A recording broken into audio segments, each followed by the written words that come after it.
All right, today we're going to study together for the hemodialysis technician certification exam. So grab a piece of paper and a pen and write the numbers from 1 to 10 because I have 10 questions and these are exam style questions that we are going to discuss. I am going to present to you the question. I will give you 5 seconds. If you need more time, just pause the video, and then I will give you the correct answer and the explanation. When we're finished, add up your score and let me know how you did in the comments. Ready? Let's go. Okay, remember to write down your answers. A patient arrives for dialysis after the 2-day weekend.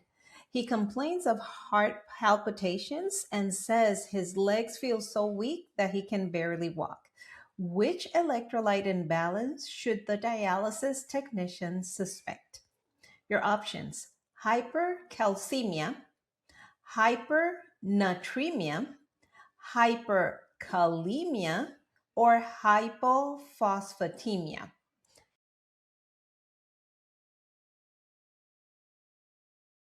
If you answered hyperkalemia, you are correct.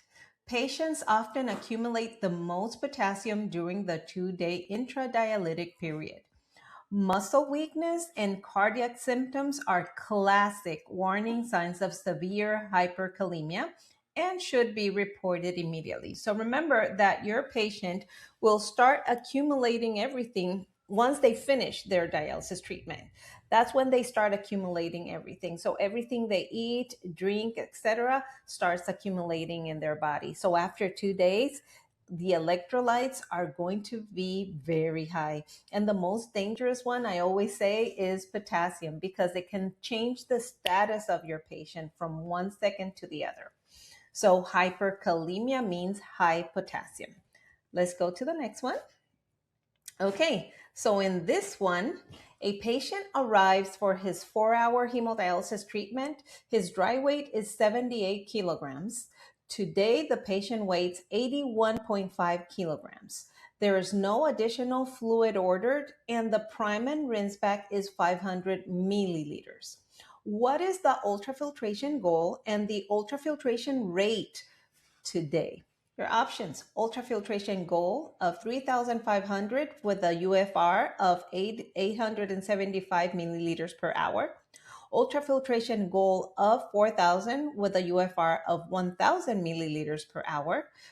Ultrafiltration goal of 3,000 with a UFR of 750 milliliters per hour, or UF goal of 4,500 with a UFR of 1,125 milliliters per hour.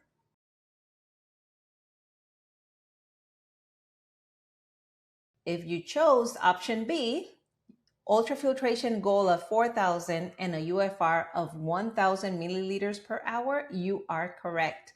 The patient has gained 3.5 kilograms. That's above the prescribed dry weight, which equals to 3,500 or 3,500 milliliters of fluid to remove. We add the prime and the rinse back, which is 500, and that gives us 4,000 milliliters. Then, to get the UFR, we always divide our total goal or the ultrafiltration goal for the entire treatment. We're going to divide it by the hours of treatment so that we can get the per hour. In this case, the per hour is 1,000 milliliters per hour. Okay. If you have some questions about fluid calculations, I have a video in my channel that you can go watch, and I explain the formula for fluid calculation completely. Okay, real quick before we move on. If you enjoy this type of video, go ahead and like this one because it tells me that this is very helpful. Also, if you're preparing for your CHT or your CCHT exam, don't forget to download the free guide that I put together. The link is down below in the description. Next, which action should be taken first if an air embolism is suspected during dialysis? Option A, increase blood flow. B, stop the blood pump and clamp the blood lines. C, administer heparin. And D, lower the dialysate temperature.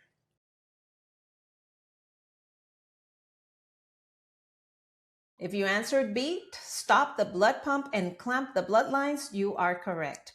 If you suspect an air embolism, your first priority is to prevent any more air from entering the patient's circulation. Stop the blood pump and clamp the blood lines immediately. Then follow the facility's emergency protocol, notify the nurse. Okay, so more than likely this patient is going to lose this blood, but that is why prevention is so important. Okay. Next, a new dialysis patient becomes restless, develops a headache, and later becomes confused during treatment. Which complication should the technician suspect? Hemolysis, dialysis disequilibrium syndrome, hyperkalemia, or a pyrogen reaction?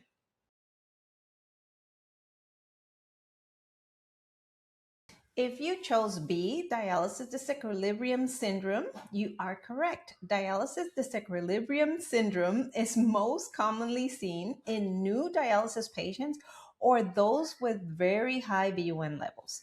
As toxins are removed too quickly, fluids shift into the brain, causing symptoms like headache, restlessness, confusion, nausea, and in severe cases, even seizures. So this is something that it's really not discussed that much, but it can happen with your new patients. So these are things to be aware in new patients. Make sure that you are keeping an eye on them. Any neurological changes that you see, report. And also with patients that have high BUNs, for example, and BUN is blood urea nitrogen. So for example, that patient that is not too compliant with their treatments, they come in once a week, they miss 2 days, etc. That type of patient can be running with a higher BUN, so we got to keep an eye on those too.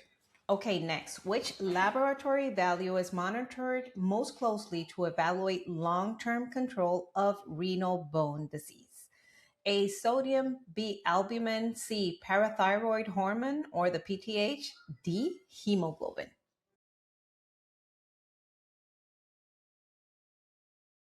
If you chose C, parathyroid hormone, PTH, you are correct. PTH is the main laboratory marker used to monitor secondary hyperparathyroidism and chronic kidney disease, mineral and bone disorder. Calcium and phosphorus are also important, but PTH helps determine how active the disease is and whether treatment is working. Okay. So I do have a video. It should be out by now, but if not, it's coming up, and it's about the vitamin D deficiency or activated vitamin D deficiency in renal failure patients. And it talks about this. It talks about the calcium, the phosphorus, and the PTH and their relation, the relations that they have together. Okay. So don't miss that video. Okay, next, what is the most common cause of chronic kidney disease in the United States? Glomerulonephritis, which is the inflammation of the glomeruli, hypertension, diabetes mellitus, polycystic kidney disease, or PKD. If you chose C, diabetes mellitus, you are correct. Diabetes is the leading cause of chronic kidney disease in the United States, followed by hypertension. So over time, high blood sugar damages the tiny filtering units in the kidneys, eventually leading to kidney failure if not well controlled. So every time that blood sugar spikes, it can damage the little capillaries that goes to the kidneys, and not only to the kidneys, to the eyes, to the toes. And that's why diabetic patients, you see that unfortunately sometimes they start with amputation of the toes, they have vision problems, etc. So that is the answer for that one. So remember, for your exam, cause number 1 is diabetes mellitus. Cause number 2 would be hypertension. And from diabetes, if there's another option, like if it says diabetes 1 or diabetes 2, it's diabetes 2, the number 1 cause of kidney failure in the United States. Okay, next, Why is potassium removed during dialysis while red blood cells remain inside the bloodstream? A, potassium is actively pumped into the dialysate. B, red blood cells are too large to pass through the dialyzer membrane. C, red blood cells contain less potassium. And D, potassium binds to albumin.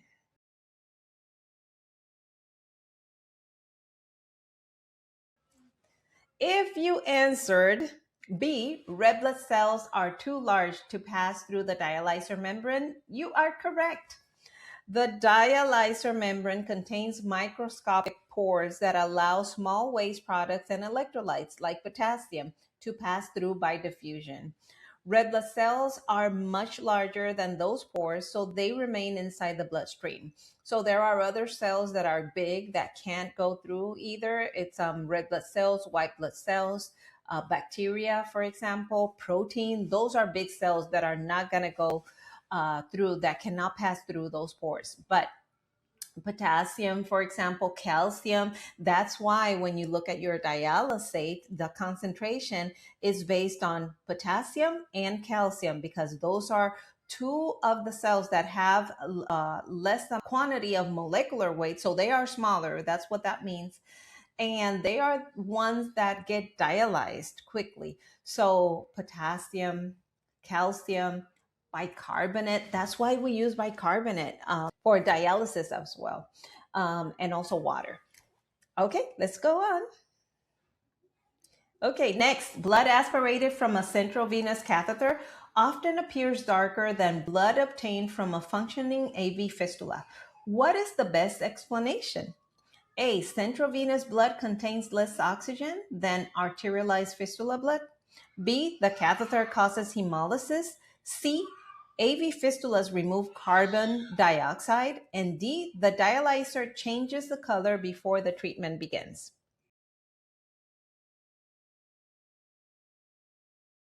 If you chose A, central venous blood contains less oxygen than arterialized fistula blood, you are correct.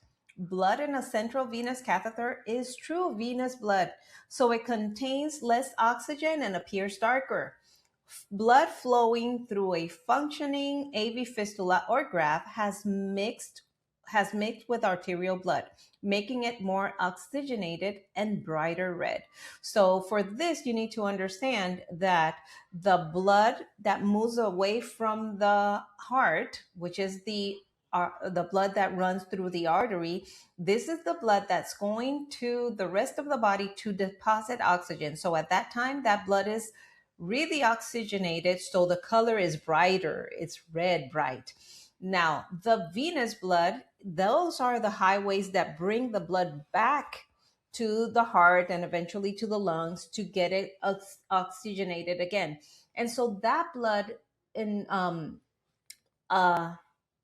and so that blood looks darker because it has less oxygen. It has been dropping off oxygen throughout our body. Okay.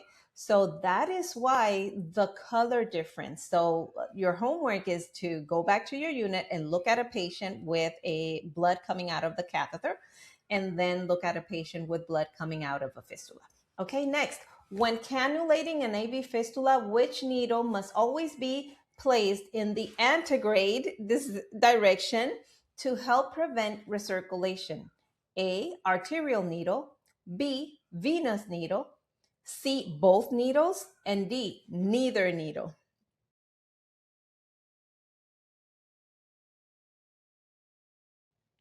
So if you chose B, venous needle, you are correct. The venous needle should always point in the direction of the blood flow, or antegrade. The arterial needle may be placed either antegrade or retrograde, depending on the patient's access and facility protocol. Keeping the venous needle antegrade helps return the clean blood back into the circulation and reduces the risk of recirculation. There is a video that I created recently, and it is about the graft. So which side, how to identify which side is the venous side and which side is the arterial side. So if you have questions about this, you don't know what a retrograde is and an antegrade is, you need to watch that video. And here, this is the last one. A patient has significant swelling in the legs before dialysis.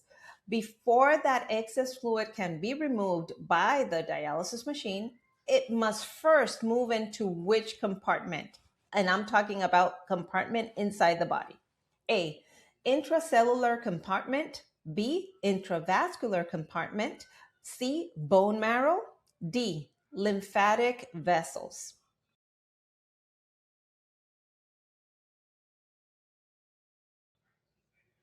If you chose B, intravascular compartment, you are correct.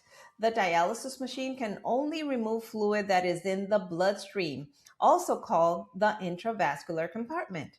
When a patient has excess fluid in the tissues, such as swelling in the legs, that fluid must first move from the interstitial space into the bloodstream before it can be removed by the dialyzer. If fluid is removed from the bloodstream faster than it can shift from the tissues, the patient may develop hypotension, cramping, dizziness, or nausea.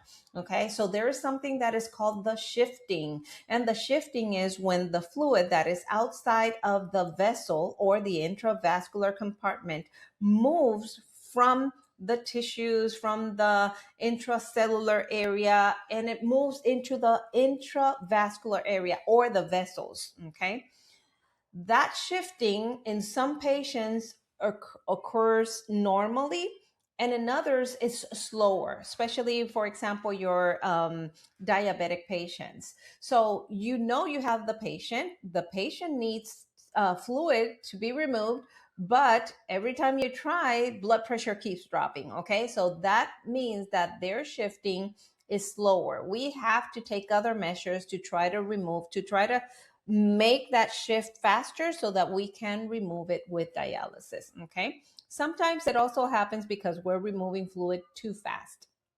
Okay, but anyways, for your exam, remember it's the intravascular compartment. How many did you get right? Let me know in the comments. Also, don't miss our next practice exam video where we're going to cover the water room.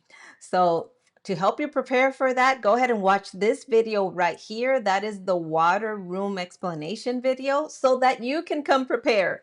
Anyway, I hope this was helpful, and I'll see you in the next video.